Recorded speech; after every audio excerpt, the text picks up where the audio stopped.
You're listening to BambinoBabble's story. Once upon a time, in a small village nestled within the lush mountains of Korea, there lived a humble woodcutter named June. Every day, June would venture into the forest with his trusty but worn-out axe to collect firewood, which he would later sell in the nearby town. Despite his meager means, June was known for his kind heart and unwavering honesty. One sunny morning, as June set out on his usual path, he came across a magnificent oak tree standing tall and proud. With a determined swing, he struck the tree with his axe, but to his dismay, the rusty blade slipped from his grasp and fell into a deep pond nearby. June's heart sank, for he knew that without his axe, his livelihood was in jeopardy. Overwhelmed with sadness, June sat by the pond, tears streaming down his cheeks. Suddenly, a shimmering light emerged from the water, and a graceful figure appeared before him.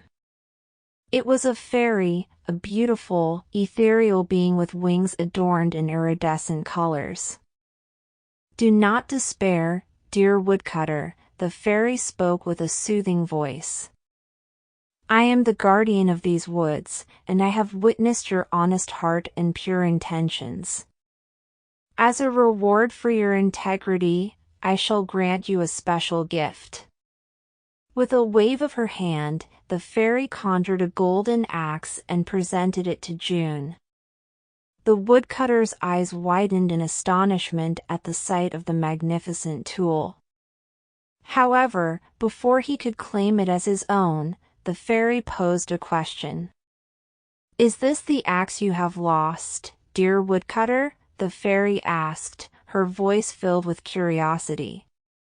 June carefully examined the golden axe, its glimmering surface reflecting his own image.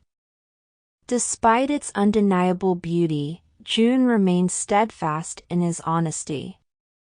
"No, kind fairy," he replied, shaking his head gently. "Though this axe is magnificent, it is not mine. My axe was old and worn, far from the splendor of this golden blade." The fairy's eyes sparkled with admiration as she withdrew the golden axe and presented another, this time made of gleaming silver. "And what about this axe, dear woodcutter?" she inquired. June inspected the silver axe, its polished surface reflecting the sunlight. Although tempted by its elegance, he remained true to his principles. "No, gracious fairy," he answered. "This silver axe, too, is not the one I lost. It may be superior in its craftsmanship, but it does not bear the marks of my years of hard work."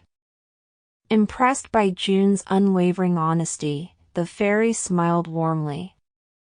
She then reached into the pond and retrieved the woodcutter's humble, worn-out axe, the very one he had dropped moments ago. With a twinkle in her eye, she held it out to June.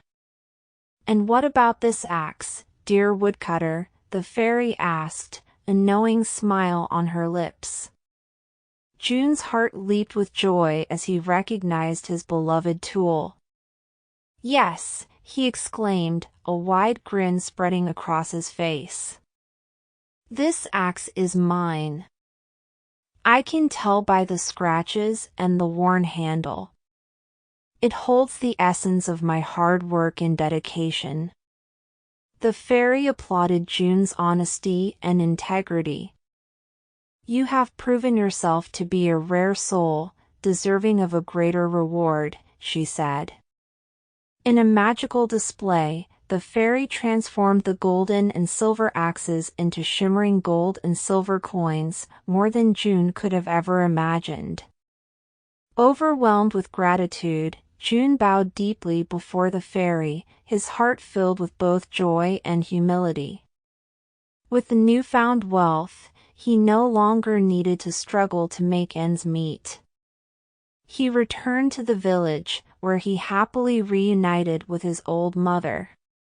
Together, they built a cozy home and lived a comfortable life, no longer burdened by the hardships they once endured.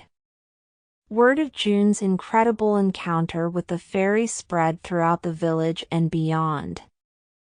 People came from far and wide, eager to hear the tale of the woodcutter's honesty and the magical reward bestowed upon him. June became a symbol of integrity and inspiration for the entire community.